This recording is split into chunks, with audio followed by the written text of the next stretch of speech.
इस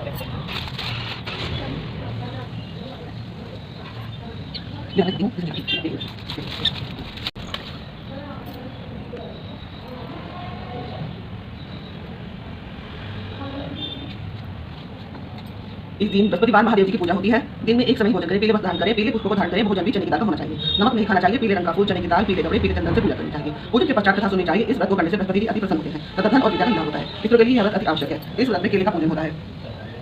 प्राचीन समय के बाद भारत में एक राजा राज्य करता था। वह बड़ा प्रतापी और दान था। वह नित्य प्रति मंदिर में भगवत दर्शन करने जाता था। वह ब्राह्मण और गुरु की सेवा किया करता था। उसके द्वार से कोई याचक निराश नहीं लौटता था। वह प्रत्येक गुरुवार को व्रत करता एवं पूजन करता था। हर दिन गरीबों की सहायता करता था, परंतु यह सब बातें उसकी रानी को अच्छी नहीं लगती थी। वह न व्रत करती थी और न किसी को एक भी पैसा दान नहीं देती थी। वह राजा से भी ऐसा करने को मना किया करती थी। एक समय की बात है कि राजा शिकार खेलने वन को चले गए। घर पर रानी और दासी थी। उस समय गुरु बृहस्पति साधु का रूप धारण कर राजा के दरवाजे पर भिक्षा मांगने आए। साधु ने रानी से भिक्षा मांगी तो वह कहने लगी, हे साधु महाराज, मैं इस दान और पुण्य से तंग आ चुकी हूँ। इस कार्य के लिए मेरे पति देव भी बहुत है, अतः आप ऐसी कृपा करें कि सारा धन नष्ट हो जाए तथा मैं आराम से रह सकूं।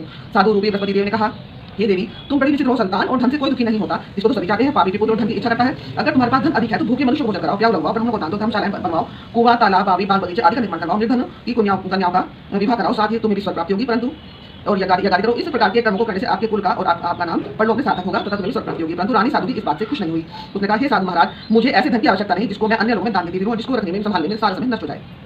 साधु ने कहा, हे देवी, यदि तुम्हारी ऐसी इच्छा है तो जैसा मैं तुम्हें बताता हूँ तुम वैसा ही करना। बृहस्पतिवार के दिन घर आंगन को गोबर से लीपना, अपने केशों को पीली मिट्टी से धोना, केशों को धोते समय स्नान करना, राजा से कहना कि वह भी हजामत करवाए, भोजन में मांस मदिरा खाए, कपड़े धोबी के यहाँ धुलने देना। इस प्रकार सात बृहस्पतिवार करने से तुम्हारा सारा धन नष्ट हो जाएगा। यह कहकर साधु महाराज रूपी बृहस्पति देव अंतर्ध्यान हो गए।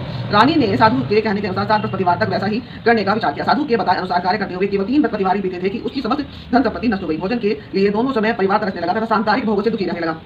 तब राजा रानी से कहने लगा कि हे रानी, तुम यहाँ पर रहो, मैं दूसरे देश को जाता हूँ, क्योंकि यहाँ पर मुझे सभी मनुष्य जानते हैं, इसलिए मैं यहाँ पर कोई काम नहीं कर सकता। मैं अब प्रदेश जा रहा हूँ, वहाँ कोई काम धंधा करूंगा, शायद हमारा भाग्य बदल जाए। ऐसा कहकर राजा प्रदेश चला गया। वह वहाँ जंगल से लकड़ी काट कर लाता और शहर में बेचता। इस तरह जीवन व्यतीत करने लगा। बोलो बृहस्पति देव महाराज की जय।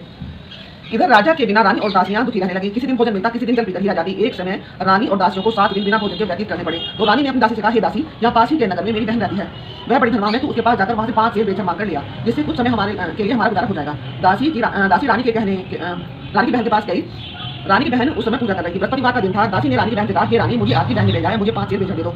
दासी ने यह बात अपने बारे, परंतु रानी की बहन ने कोई उत्तर नहीं दिया, क्योंकि वह उस समय बृहस्पतिवार की कथा सुन रही थी। जब दासी को रानी की बहन से कोई उत्तर नहीं मिला, वह दुखी हुई और क्रोध भी आया। वह लौटकर रानी से बोली, हे रानी, आपकी बहन बहुत घमंडी है, वह छोटे लोगों से बात भी नहीं करती है। मैंने उसे कहा तो उसने कोई उत्तर नहीं दिया। मैं वापस चली आई। रानी बोली, हे दासी, इसमें उसका कोई दोष नहीं है। जब बुरे दिन आते हैं तब कोई सहारा नहीं देता है। अच्छे बुरे का पता विपत्ति में ही लगता है। जो ईश्वर की इच्छा होगी वही होगा। यह सब हमारे भाग्य का दोष है। उधर रानी की बहन ने सोचा कि मेरी बहन ये दासी आई थी, परंतु मैं उससे नहीं बोली, इससे बहुत दुखी हुई होगी। अतः कथा सुन और विष्णु भगवान का पूजन कर समाप्त कर वह अपनी बहन के घर आई और कहने लगी, हे बहन, मैं बृहस्पतिवार का व्रत कर रही थी, तुम्हारी दासी हमारे घर गई थी, परंतु जब कथा होती है तब तक हम लोग ना उठते हैं ना बोलते हैं, इसलिए मैं नहीं बोली। कहो दासी क्यों गई थी?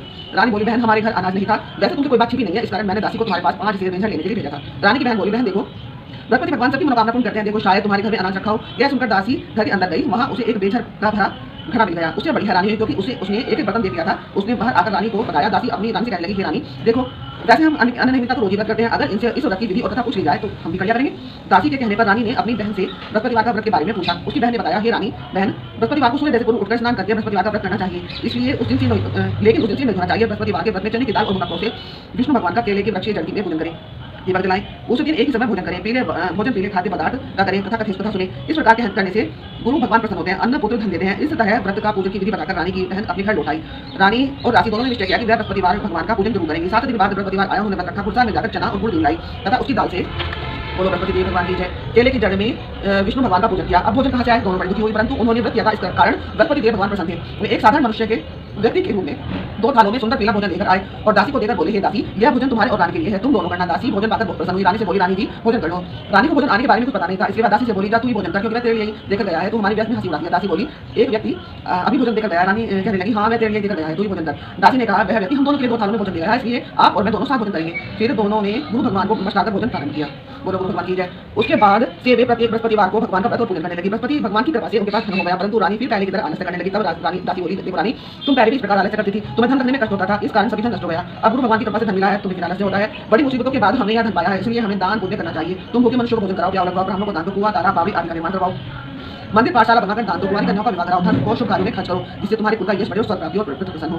दासी की बात सुनकर रानी ने इसी प्रकार के कर्म करने प्रारंभ कर दिए, जिससे उनका काफी यश रहने लगा। एक दिन रानी दासी आपस में विचार करने लगे, ना जाने राजा किस दशा में होंगे, उनकी कोई खोज खबर नहीं है। गुरु भगवान से उन्होंने प्रार्थना की कि भगवान ने रात्रि में राजा को स्वप्न में कहा, हे राजा, उठ, तेरी रानी कुछ करती है, अब अपने देश मोड़ना। राजा प्रातःकाल उठकर जंगल में लकड़ी काटकर लाने के लिए जंगल की ओर चल पड़ा। जंगल से गुजरते हुए वह सोचने लगा कि रानी की गलती से कितने दुख भोगने पड़े। राजपाट छोड़कर उसी जंगल में आकर रहना पड़ा, जंगल से लकड़ियां काटकर उन्हें देखकर गुजारा करना पड़ा। उसी समय जंगल में बृहस्पति देव एक साधु का रूप धारण कर आए और राजा के पास आकर बोले, हे लकड़हारे, तुम इस सुनसान जंगल में किस चिंता में बैठे हो, मुझे बताओ। यह सुनकर राजा के नेत्र में जल कर आया और साधु से वंदना कर बोला, हे प्रभु, आप सब कुछ जानने वाले हैं। इतना कहकर राजा ने साधु को अपनी संपूर्ण कथा सुनाई।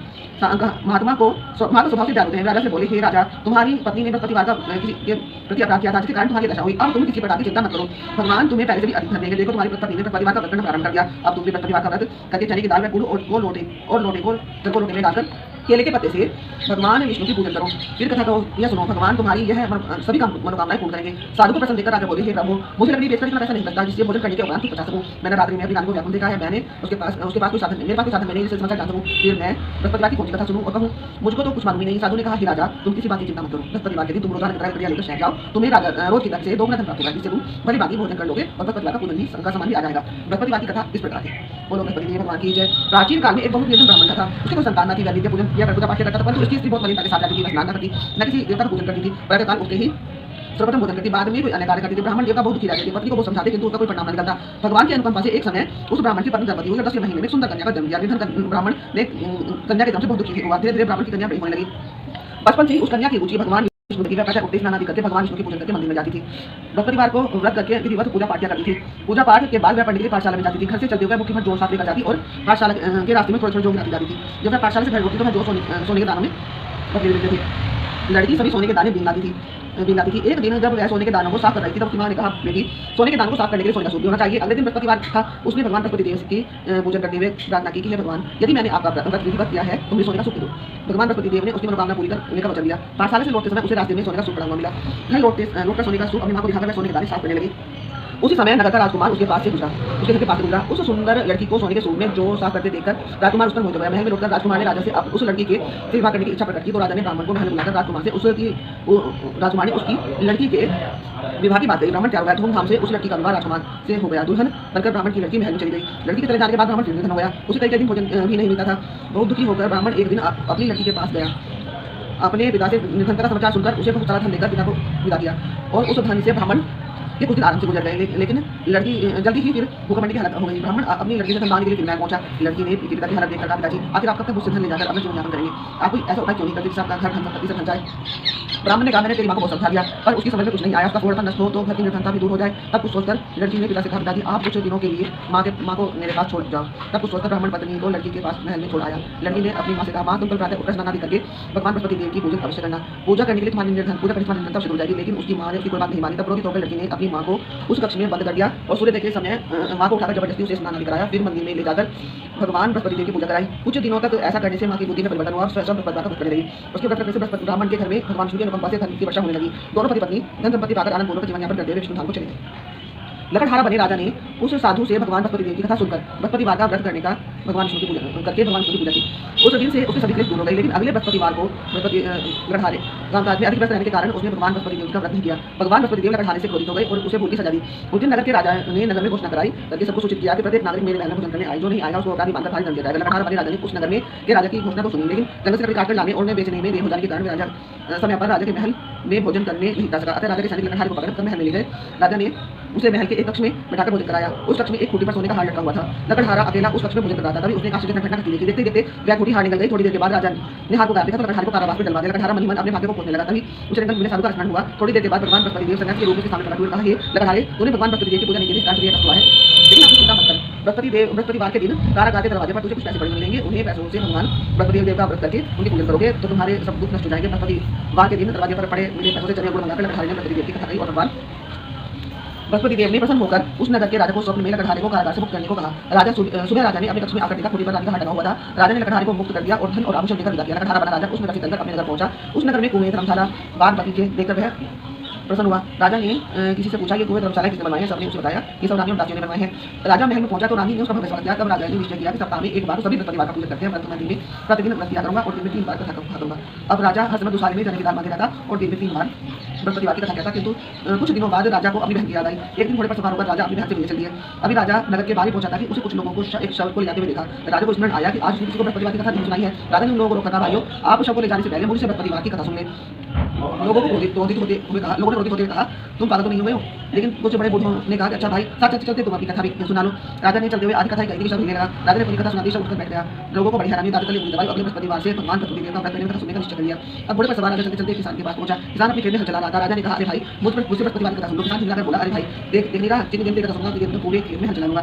राजा निराश होकर चलने लगा। तभी किसान के बैल खड़ा कर जमीन पर गिर पड़े और किसान के पेट में जोर से दर्द होने लगा। उस किसान की पत्नी किसान की पत्नी जब खाना लेकर आई तो उसने किसान से इस बारे में पूछा। किसान ने घुड़सवार की पूरी कहानी सुनाई। किसान की पत्नी दौड़ती हुई राजा के पास पहुंचकर हाथ जोड़कर बोली, भैया मैं तुम्हारी कथा सुनने को तैयार हूँ। राजा ने उस साथ खेत में पहुंचकर बृहस्पतिवार की कथा सुनाई। कभी बैल उठकर खड़े हुए। किसान के पेट में दर्द तुरंत ठीक हो गया। राजा अपनी बहन के घर पहुंचा, उसकी अवगत हुई। अगले दिन सुबह उठकर राजा ने कहा, घर के सभी लोग भोजन कर रहे हैं, इसलिए भूखे को बृहस्पतिवार की कथा सुनाए बिना राजा भोजन नहीं करता था। उसने बहन से कहा, बहन क्या घर में कोई व्यक्ति ऐसा व्यक्ति है जिसने अभी तक भोजन नहीं किया हो? उसकी बहन बोली, भैया हमारे घर में तो क्या पूरे नगर में ऐसा कोई व्यक्ति नहीं मिलेगा जिसने सुबह भोजन न किया हो। तब राजा ने बहन के घर से निकलकर उस नगर में बिना भोजन किए व्यक्ति की तलाश की। एक लड़के के घर में उसका बेटा बीमार होने के कारण पुकारा गया था। राजा ने उसको जाकर बृहस्पतिवार की कथा सुनाई। कथा सुनते सुनते का बेटा बिल्कुल ठीक हो गया। सबने राजा की बहुत प्रशंसा की। एक दिन राजा ने अपनी बहन से कहा, बहन अब हम अपने घर जाना चाहते हैं, तुम भी हमारे साथ चलो। अगले दिन वहाँ रहकर चले आना। राजा की बहन ने अपनी सास से पूछा तो सास ने ताली देते हुए कहा, तुम आगे जाना तो अकेले जाना, मेरे पोतों को नहीं ले जाना। तुम्हारे भाई की कोई संतान नहीं है, कहीं तुम्हारी भाभी मेरे पोतों पर कोई जादू टोना ना करे। दूसरे पक्ष में बहन की सास से बातें सुनकर राजा बहुत जवाब में नगर लौटाया। अकेला ही अपने नगर लौटाया। रानी ने राजा से कहा कि आप बहन को साथ लाने की बातें कर रहे थे, फिर बहन को साथ क्यों नहीं लाए? तब राजा ने दुखी होते हुए कहा, रानी हमें संतान है, इसलिए हमारे घर कोई आना पसंद नहीं करता। रानी ने राजा को समझाया, प्राणनाथ हमें बृहस्पतिदेव के से सब कुछ किया गया है, अब भगवान पर हमें संतान भी अवश्य नहीं है। भगवान बृहस्पतिदेव ने सब कुछ दिया है, अब बृहस्पतिदेव हमें संतान भी अवश्य नहीं है। बृहस्पतिदेव का माता विधिवत करते हुए राजा रानी ने भगवान बृहस्पतिदेव से संतान की प्रार्थना की। कुछ दिन के बाद सुंदर स्वप्न दर्शन देते हुए मामला अवश्य कोई होगी। एक सप्ताह बाद राजा रानी इस तरह आनंद पूर्वक जीवन यापन करते हुए राजा रानी भगवान तो की बात ही कर सके भगवान